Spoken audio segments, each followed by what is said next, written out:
Պարզակցյան դեմ եմ հայտարարագրմանը, խորագրով իրականացնում եք մարզային հանդիպումներ, նախ որ մարզերում եք եղել եւ ինչ եք արձանագրել։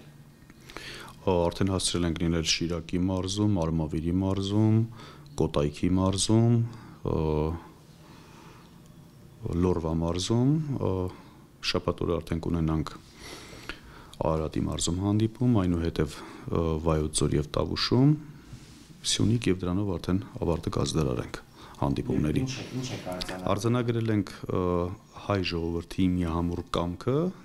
որ բոլորը դեմ են հայտարարագրմանը, բոլորը բացասական հետևանքները շատ ավելի մանրամասն տիրապետելուց հետո արտահայտվում են դեմ հայտարարագրմանը եւ չեն պատրաստում հայտարարագիր ներկայացնել։ Իսկ հիմնական եւ գլխավոր, խնդիրը որն է, որ այս մարդիկ չպետք է հայտարարագիր ներկայացնեն։ Հիմնական խնդիրը հարկումն է մարդկանց, լրացուցիչ ու հանիրավի հարկումը։ Սրանք երկուսն են շատ կարեւոր են։ Լրացուցիչ հարկումը վերաբերվում է գյուղատնտեսության ոլորտին, հիմնականում գյուղաբնակ մեր հայրենակիցներին, ովքեր որ անասնաբուծությամբ կամ բուսաբուծությամբ են զբաղվում, օրենսդրությունը նախ չեն փոփոխում, միտումնավոր ընդորում չեն փոփոխում, որովհետև գրավոր առաջարկներ այդ թվում ներկայացրել ենք մենք կառավարությանը, չեն փոփոխում, որ գյուղացին իր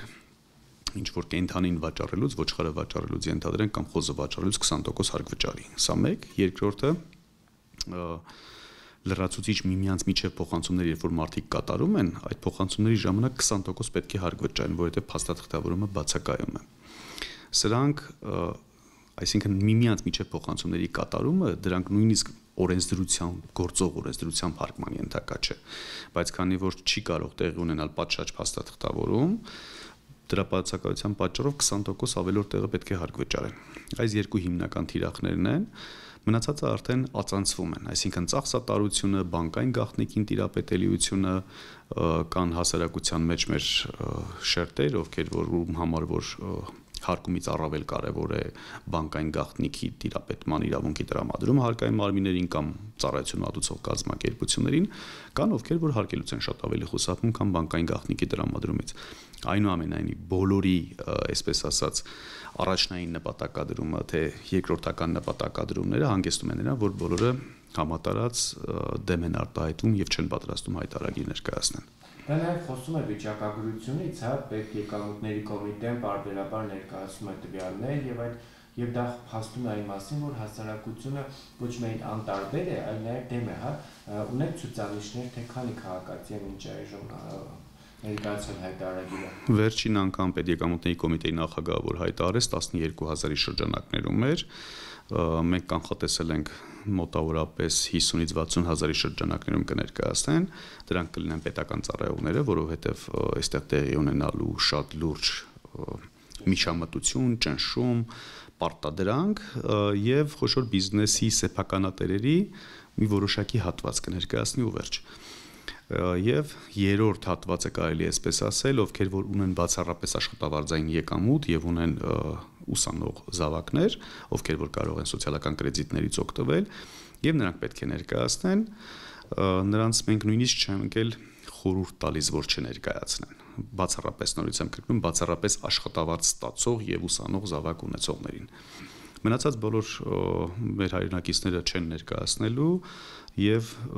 կանխատեսում ենք մոտավորապես 700,000-ից ավելի մարդ չի ներկայացնելու։ Իսկ այդ սոցիալական կրեդիտները իրականում, մոտիվացնող են, թե այնուամենայնիվ խայծ են, որ քաղաքացիները ներկայացնեն իրենց հայտարարները։ Խայծ են դրանք բացառապես, Հայաստանի Հանրապետությունը չերել կանխատեսել նույնիսկ բյուջեի 2025 թվականի բյուջեի այսպես հիմքում չերել դրել ամբողջ սոցիալական կրեդիտների հետ վերադարձը, դեմ եմ հայտարարագրման ակցիայի շրջանակներում կառավարությունը իրականացրեց որոշակի հետքայլեր, այդ հետքայլերի մի մասն էլ հենց վերաբերվում էր սոցիալական կրեդիտների խայծին։ Ինչով է դա խայծ իրենից ներկայացնում։ Նախ մենք շատ լավ հիշում ենք եկամտային հարկի հետ ինչ տեղի ունեցավ հիպոթեկային վարկերի շուկայում, ժամանակին հիպոթեկային վարկերի տոկոսադրույքները սուբսիդավորվում էր եկամտային հարկի հաշվին, այնուհետև մի օր Նիկոլ Փաշինյանը զարթնեց եւ հայտարարեց, ասեց պետական բյուջեի վրա ահռելի բեռ է եւ այլևս մենք չենք կարող փոխհատուցել։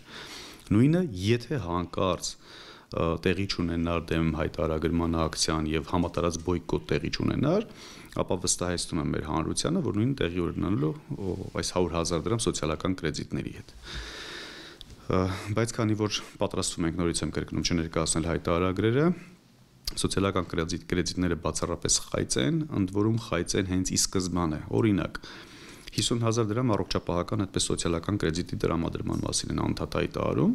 բայց սոցիալական կրեդիտ տրամադրվում է 2024-25 թվականի համար ատամնաբուժության ծախսերի այդպես փոխհատուցում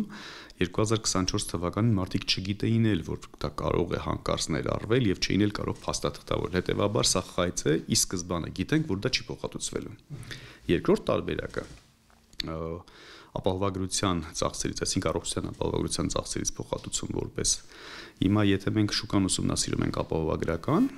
տեսնում ենք որ նորմալ չեմ ասում լավ կարգավիճակում նորմալ առողջության ապահովության ծածկույթ ապահովելու համար սակագները 250-300,000-ի շրջանակներում են եւ եթե նաեւ վիճակագրությունն ենք արդեն սրա հետ համադրում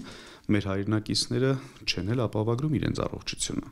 որովհետեւ մի կողմից դրանք ավելորդ ծախս են ապահովագրական ծածկույթը չի ապահովում նրանց շատ ավելի ծախսատար հիվանդություններ կամ բուժման կամ հետազոտման ծախսերի փոխհատուցումը օրինակ սրտի վիրահատություն ստենդավորումներ չորակ նորակոյացությունների բուժումներ եւ այլն այսպիսի ծախսերի չի փոխհատուցում մարդիկ էլ նախընտրում են չապահովագրել իրենց առողջությունը հետեւաբար սա էլ է խայծ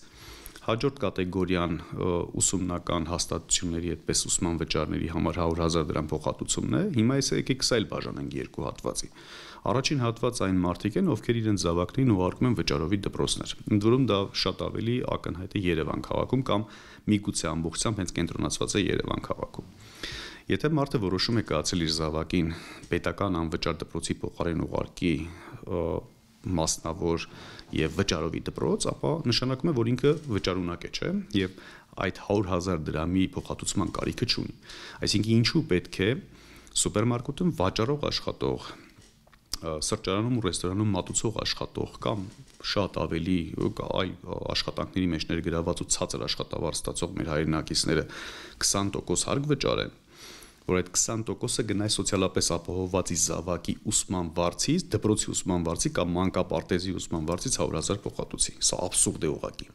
Երկրորդ կատեգորիան հետևյալն է։ Մարդկանց անիրավի հարկում է եւ այդ հարկից 100,000-ը հետ են վերադարձնում։ Օրինակ, գյուղացին 3 այդպես կով նախատեսում է վաճառել տարվա ընթացքում, որ վաճառքից գոյացած եկամուտը պայմանականորեն 1 միլիոն դրամ իր զավակի համալսարանում սովորելու ուսման վարձի փոխհատուցում իրականացնի։ Ըստ Հայաստանում գործող ներկայիս օրենսդրությամբ, եթե հայտարարագրում են այդ եկամուտները, 200,000 դրամ պետք է հարկ վճարի։ 200,000-ը վճարում է, այսօր չի վճարում։ Նախորդ տարիներին էլ չի վճարել, որ դրանից 100,000-ը հետ ստանա։ Սա երկրորդ աբսուրդն է։ Եվ երրորդ աբսուրդը վերաբերվում է միմյանց միջև փոխանցումներ կատարելուն։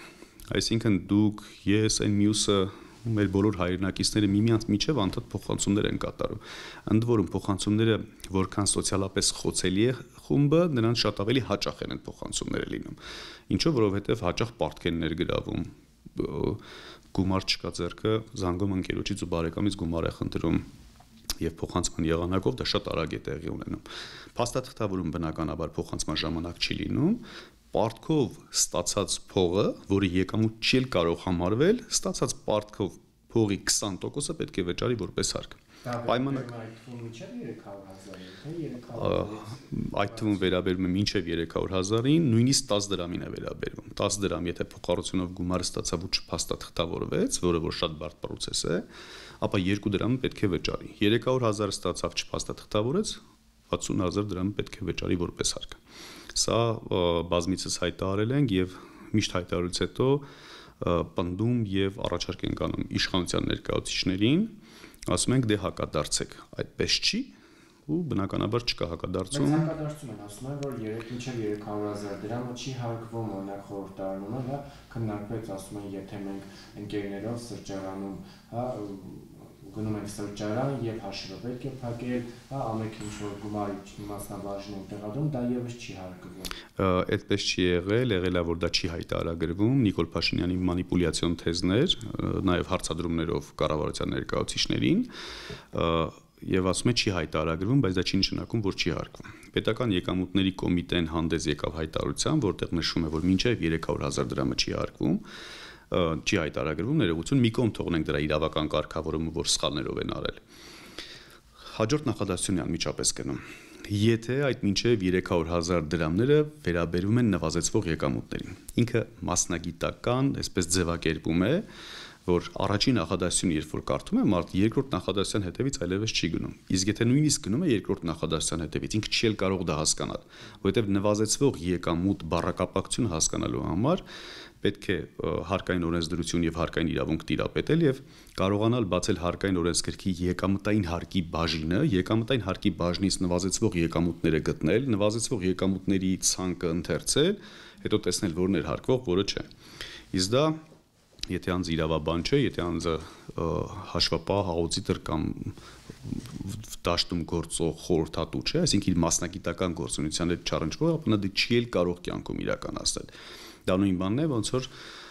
օրինակ բժիշկներին կամ նույն մատուցողներին ու վաճառողներին մենք ասենք քրեական օրենսգիրքը դուք պետք է անգիր իմանաք, որ դեպքում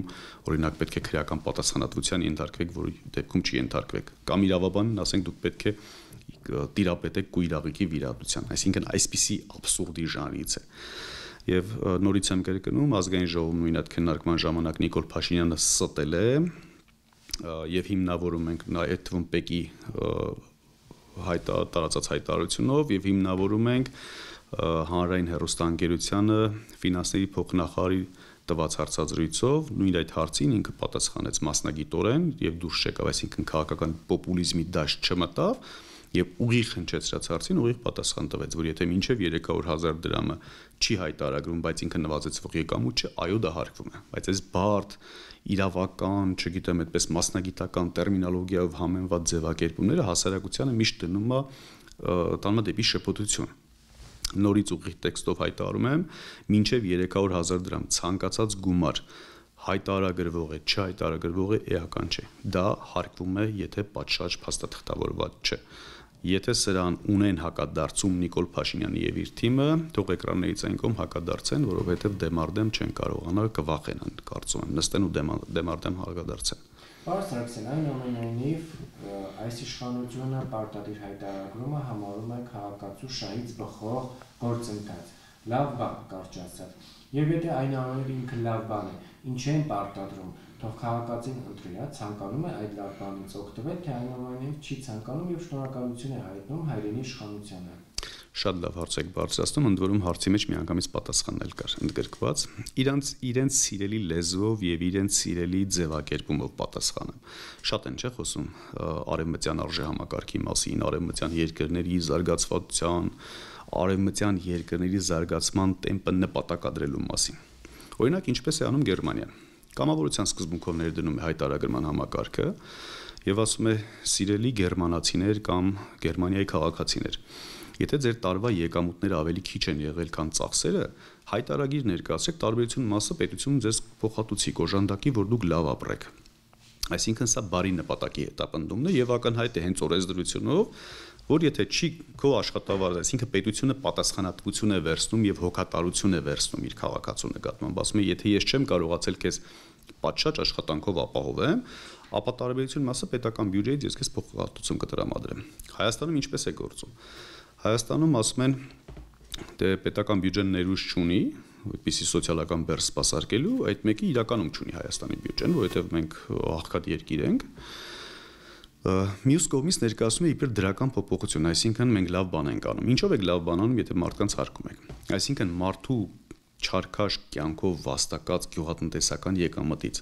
մարդու ստացած պարտքից, արտագնա աշխատանքի մեկնած աշխատավայրից մարդու ընտանիքին փոխանցած գումարից 20%-ները հավաքագրում եք, որ բյուջեի դեֆիցիտը կարողանաք փակեք ու դրանով հասարակության կամ քաղաքացու համար լավ բան եք անում։ Հիմա էական չիրենք ինչ են խոսում, չնայած դա չի էլ կարելի խոսույթ համարել ընդհանրապես, որովհետև դա կեղծիք եւ սուտ է, հասարակությունը ամեն դեպքում տեսնում է, չէ, ինչ է տեղի ունենում։ Նամանավանդ երբ որ այսքան իրազեկումները մենք կատարում ենք, մարդիկ հասկանում են եւ ամենայն մանրամասնությամբ տիրապետում են, թե ինչ վտանգավոր հետևանքներ է առաջացնելու այդ տարագրումը, ինչքան լրացուցիչ ծախսեր ու լրացուցիչ հարկումներ, բանկային գաղտնիքի տիրապետումներ, իշխանությունների կողմից ընդ որում բոլոր իշխանությունները իրական չի սրանք կլինեն, թե սրանք որ փոխվեն հաջորդ իշխանությունները կլինեն, ինչ տեսակ պետական այդպես հարկադրանքի գործիք է դառնում հայտարարում, բնականաբար բոլորը դեմ են արտահայտում եւ հասկանում են, որ Նիկոլ Փաշինյանը եւ իր թիմը ստում են, որ որևէ դրական ինչ որ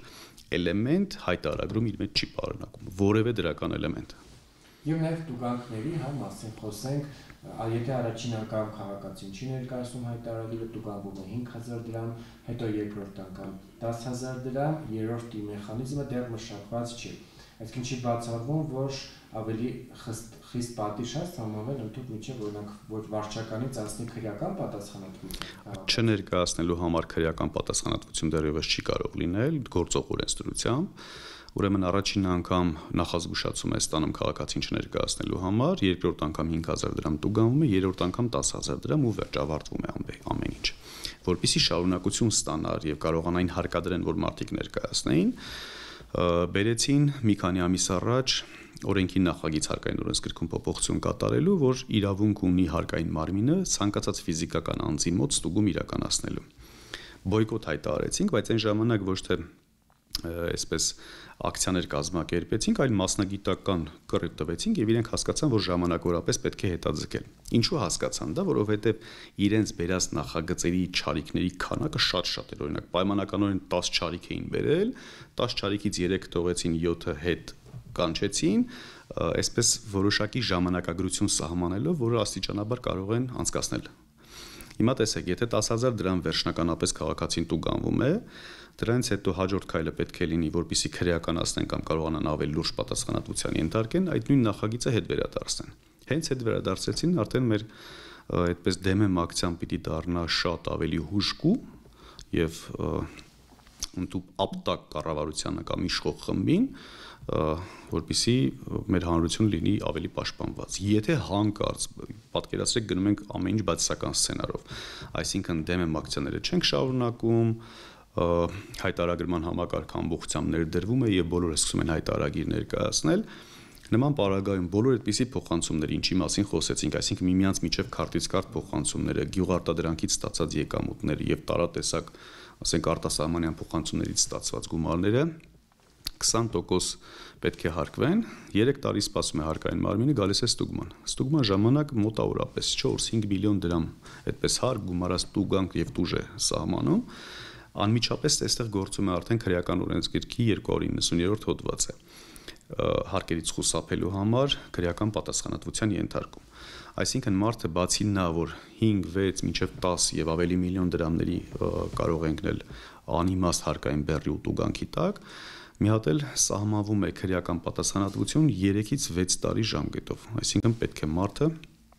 դատապարտվի ազատազրկման 3-ից 6 տարի ժամկետով։ Այսինքն Հայաստանի հպարտ ու դուխով քաղաքացիներին ու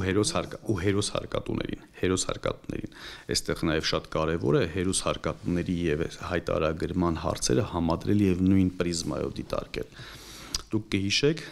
Նիկոլ Փաշինյանը, երբ որ նոր եկել էր իշխանության, ինչպես էր գովերգում զինվորին, սպային, բանակին, հերոսացնում էր նույնիսկ հերոսի այդպես կոչումներ շնորհես մի քանի հատ էլ, այնուհետև սկսեց բանակի ապամոնտաժման ու արժեզրկման գործընթացը։ Այդ թվում ընտանիքով սկսեցին արդեն Ալիևին զուգահեռ խոսել 10000, 12000 դասալիկների մասին եւ այսպես շարունակ։